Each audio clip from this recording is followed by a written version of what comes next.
नमस्कार दोस्तों, मैं राजकुमार मौर्य प्रखर इंडिया यूट्यूब मंच पे आपका स्वागत है। आज की इस वीडियो में आपको बताने जा रहे हैं उत्तर प्रदेश में होने वाले पंचायत चुनाव के बारे में। पंचायत चुनाव कब होगा, पंचायत चुनाव से संबंधित महत्वपूर्ण बातें आपको बताएंगे। आपकी जो भी राय हो, आप लोग अपनी राय कमेंट करके जरूर बताइएगा। सबसे पहले हम बात करते हैं पंचायत चुनाव में कौन कौन से चुनाव होंगे। जिला पंचायत सदस्य का, ग्राम प्रधान का, क्षेत्र पंचायत सदस्य का, जिला पंचायत अध्यक्ष का, ब्लॉक प्रमुख का। उसके अलावा कभी कभी जो वार्ड के सदस्य होते हैं, इनका भी चुनाव हो जाता है। हालांकि ज्यादातर जगहों पर निर्विरोध लोगों को बना दिया जाता है। तो ये चुनाव होंगे। और वैसे एक खबर आ रही है कि जो जिला पंचायत अध्यक्ष का चुनाव है और जो ब्लॉक प्रमुख का चुनाव है, इसको सरकार जनता से करवा सकती है। और आप लोग किस पक्ष में हैं? जनता से होना चाहिए कि जो बीडीसी जीत कर जाते हैं, बिक जाते हैं। साफ साफ बात है, सब बिकते, बिना पैसे को कोई छोड़ता नहीं है। कुछ लोग होते हैं जो कहते हैं हमको काम दे दीजिएगा, बीडीसी काम दिखाई भी नहीं देता है। सही है कि नहीं? जिला पंचायत सदस्य भी बिक जाते हैं, चाहे कोई सपा से जीते, चाहे कोई भाजपा से जीते, चाहे कोई निर्दलीय जीते। जिसके पास ताकत, जिसके पास पैसा जाएगा, जिससे पैसा मिलेगा, उसको वोट देंगे। इसमें भी ये नियम लागू होना चाहिए। तो मैं आपको बताने वाला हूं तारीख के अलावा किस चरण में होगा, और उसके अलावा जिसको लड़ना है उसके लिए मैं बता दूं। सबसे पहले दोस्तों, आपको जरूरत है अपने मोबाइल में टाइप कर लेना ऐसे, सरकारी वर्दी। पहले इसको जरूरी है। और जिसको लड़ना है उसको भी चुनाव की तैयारियां, सारी चीजें करना है। लेकिन सबसे बड़ी जरूरत है कि वोटर लिस्ट सही होनी चाहिए। सरकारी वर्दी टाइप करेंगे, सरकारी वर्दी जब आप टाइप कर देंगे तो ऐसे खुल आ जाएगा, पीएम बीमा 20 रुपए में 2 लाख पाओ, यूपी पंचायत वोटर लिस्ट पर व्यू मोर देखो लिखा है ना, इस पर क्लिक कर दीजिएगा। इससे जरूरत आपको थोड़ा ऐड आ गया है, रुक जाइएगा। और तारीख भी बता रहे हैं, बहुत जरूरत चीज है, बहुत जरूरतमंद चीज है।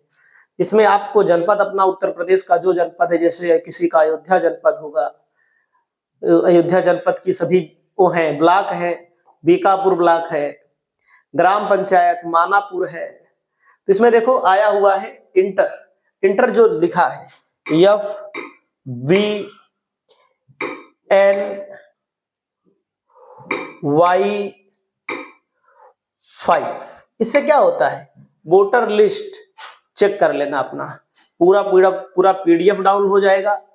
Mother supplementary 1, supplementary 2, click for another list. ठीक है, तो पीडीएफ के माध्यम से यहां पर आपको दिखेगा, जहां जहां का होगा मदर पे जाएंगे तो मदर वाला जो पहले से है वो आपको मिल जाएगा। तो आप लोगों को यहां पर डाउनलोड करने के बाद चुनाव की तैयारी करना है। जिसको चुनाव लड़ना है, डाउनलोड नहीं हो रहा है लेकिन डाउनलोड होता है, मैंने डाउनलोड किया भी है इससे पहले। तो अब हम आते हैं यहीं पर, नेटवर्क हमारा धीमा है, डाउनलोड हो जाएगा यहीं पर, सप्लीमेंट्री पे कर देंगे तो। और यहाँ पर जो दोस्तों मैं आपको बता दूं, चुनाव होने वाला है पंचायत का बैलेट पेपर से ही होगा, इसमें कोई शक नहीं है। और इसके पहले जब चुनाव हुआ था, देखो जिला पंचायत का चुनाव जनता से होना चाहिए। क्यों होना चाहिए? यहाँ पर सपा के 759 जीते थे, भाजपा के 768 जीते थे, बसपा के 319 जीते थे, कांग्रेस के 125 जीते थे, आरएलडी के 69 जीते थे, आम आदमी पार्टी के 64 जीते थे, निर्दलीय के 944 जीते थे। देखो जो वोटर लिस्ट में डाउनलोड कर रहा था, देखो आ गई वोटर लिस्ट, देखो फट से आ गई, देखो ये है, आ गई ना। तो ऐसे डाउनलोड हो जाएगा तो आपके गांव वालों का नाम होगा। जिनका नाम नहीं है, जो 18 साल पूर्ण कर चुके हैं, उनका नाम आप बढ़वा सकते हैं। बहुत जरूरी होता है, इसके लिए बहुत जरूरत है। और मैं आपको दिखा रहा हूं, देखिए जनता से मैं इसलिए कह रहा हूं, कोई निष्पक्षता वाली बात मैं कर रहा हूं यहाँ पर जनता के लिए। आपको मैं बता दूं, समाजवादी पार्टी का और आरएलडी का गठबंधन था। सपा और आरएलडी का जोड़ेंगे तो भाजपा से ज्यादा लोग जीते थे, लेकिन निर्दलीय भी सबसे ज्यादा जीते थे। आप सोचिए निर्दलीय कितने जिला पंचायत अध्यक्ष बने, कितने बने? बाहुबली वाले बने हैं। जो बाहुबली है वो बनवा लेते हैं, जिला पंचायत अध्यक्ष में बहुत बड़ा बजट होता है। सपा के कितने बने? सपा वही इटावा मैनपुरी में भले बनवा सकती है, बाकी कहां बनवा सकती है? नहीं बनवा पाई। क्या कहीं नहीं जीते नहीं थे? हमारे जिले की बात है, सबसे ज्यादा सपा के जीते थे, भाजपा के सबसे ज्यादा बने। जिसकी सरकार रहती है, चाहे सपा हो, चाहे भाजपा हो, चाहे बसपा हो, जिसकी जब सरकार रही है तब उसका जिला पंचायत अध्यक्ष बन जाता है, चाहे जीता हो या ना जीता हो, खरीद करके लोग बना लेते हैं। तो इसलिए जनता से होगा तो कम से कम पक्ष विपक्ष का सामंजस्य बना रहेगा। इसके लिए बातें हो रही है, लेकिन देखते हैं सरकार कितनी बातों को आगे बढ़ाती है। तो देखो, पहले बात चरण, जो जिस चरण में पिछली बार चुनाव हुआ उसी चरण में आपके जिले में इस बार भी चुनाव होगा। जब भी चुनाव का तारीख आती है, चुनाव से संबंधित चीजें घोषित की जाती हैं। तो जैसे सहारनपुर, गाजियाबाद में पहले चरण में हुआ इन जगहों पर, तो इन सब चीजों को ध्यान दिया जाता है। सहारनपुर, गाजियाबाद, रामपुर, बरेली, आगरा, हाथरस, कानपुर नगर, झांसी, महोबा, प्रयागराज, रायबरेली, हरदोई, अयोध्या, श्रावस्ती, संत कबीर नगर, गोरखपुर, जौनपुर, भदोही, यहां पहले चरण में फिर वोट होगा, देखिएगा। और अगला चरण है दूसरे चरण में मुजफ्फरनगर, बागपत, गौतम बुद्ध नगर, बिजनौर, अमरोहा, बदायूं, एटा, मैनपुरी, कन्नौज, इटावा, ललितपुर, चित्रकूट, प्रतापगढ़, लखनऊ, लखीमपुर खीरी, सुल्तानपुर, गोंडा, महाराजगंज, वाराणसी, आजमगढ़, यहां पर दूसरे चरण में चुनाव होगा। उसके बाद तीसरे चरण में शामली, मेरठ, मुरादाबाद, पीलीभीत, कासगंज, फिरोजाबाद, औरैया, कानपुर देहात ना, जालौन, हमीरपुर, फतेहपुर, उन्नाव, अमेठी, बाराबंकी, बलरामपुर, सिद्धार्थनगर, देवरिया, चंदौली, मिर्जापुर, बलिया, यहां पर तीसरे चरण में होगा।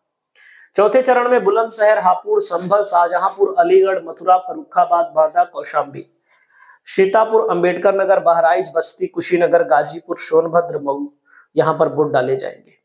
अब आप सोचिएगा कि कितनी तारीख को होगा। ये मान लीजिए यह सरकार जो है इस चुनाव को पिछली बार लेट कराई थी, तो कुछ लोग आपको कहेंगे कि इस बार चुनाव पहले होगा, नवंबर में हो जाएगा। लेकिन हमारा जो आकलन कहता है, जो 15 अप्रैल पिछली तारीख को हुआ था और 19 अप्रैल को दूसरे चरण में, 26 अप्रैल को तीसरे चरण में, 29 अप्रैल को चौथे चरण में, इन 4 जगहों पर जो चुनाव हुआ था, अब इनमें 2-3 दिन आगे पीछे, 4 दिन आगे ही होगा, पीछे नहीं होगा। 15 से 18 के बीच में पहला चरण, 19 से 25 के बीच में दूसरा चरण, 26 से 30 के बीच में तीसरा चरण, 29 से अप्रैल है 1-2 मई तक, 3 मई तक चौथा चरण। इसी चरण में चुनाव होना है। तो आपकी क्या राय है चुनाव के बारे में? आप लोग कमेंट करके बताइए कब होना चाहिए, और हमारी वीडियो से क्या कुछ समझ में आया, आप अपनी राय को बताइए। नमस्कार।